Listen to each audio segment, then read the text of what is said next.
So today we are diving deep into the incredible story of Makoko, Nigeria's famous floating community. We're going to unpack the exact urban planning strategies that helped turn a place facing some really huge challenges into, well, a model for the future. Let's get right into it. And that's the big question, right? For a community that is literally built on water, the everyday problems of sanitation, just getting around safely, and finding opportunities, they're constant. So how do you possibly build a stable future on a foundation that's always moving? That's what we're here to explain. Okay, first, let's just set the scene. Makoko is not your average neighborhood. I want you to picture homes, shops, entire lives, all balancing on these wooden stilts right over the Lagos Lagoon. It's an incredible testament to human ingenuity, but it's also a community that has historically faced some major structural issues. And let's be really clear about what those challenges were. With poor sanitation, serious health risks were just a part of daily life. Trying to get around the waterways, especially when it flooded, was a daily struggle. And for so many people, getting a good education or finding a stable job felt completely out of reach.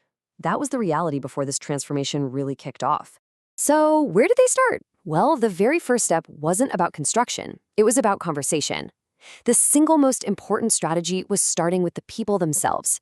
The foundation for all this change wasn't made of concrete. It was built on community agreement and active participation. And this concept is absolutely key. This wasn't a case of outside experts coming in and telling people what to do. No way. This was about empowering the residents, the fishermen, the traders, the community elders to actually become the architects of their own future.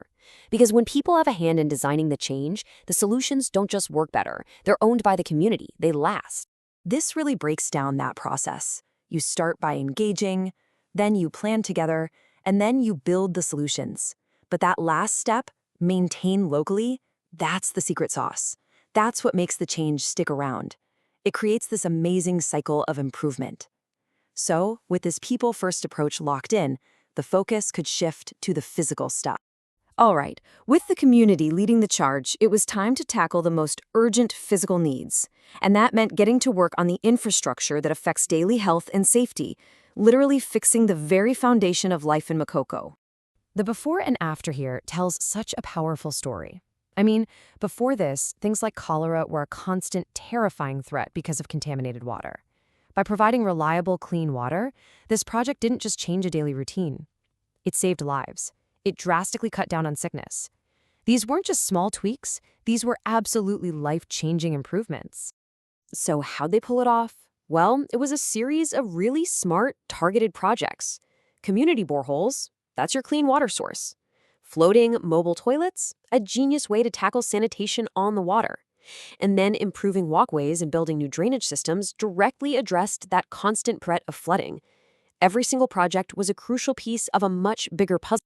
Look, fixing today's problems is vital, but building a truly better future means creating opportunities for tomorrow.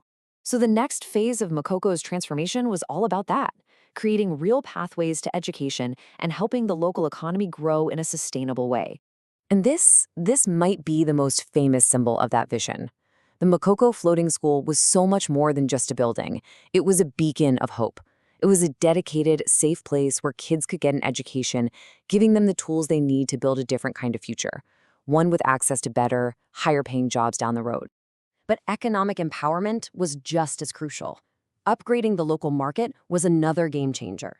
This project didn't just improve the physical conditions for trading, it opened up huge new opportunities, especially for women, who are so often the real engine of the local economy. So when you step back and look at all these pieces together, a really clear pattern emerges. Makoko's success story isn't just about one project. It's a whole approach. It's a blueprint that could potentially be a model for other communities all over the world that are facing similar challenges. This whole transformation really stands on 4 pillars that are all connected. It starts with community-led planning, that then supports the next 2, access to clean water and reliable infrastructure. And all of that provides the foundation for the final pillar, pathways to education and economic growth. You see how they all lock together? You can't have one without the others. And that brings us to our final and I think most powerful question. The core ideas that worked in Makoko, empowering residents, fixing basic needs first, and investing in the next generation, those aren't unique to a floating city. They're universal. So, could this blueprint be a key to building better, stronger, more resilient communities everywhere? It really makes you think.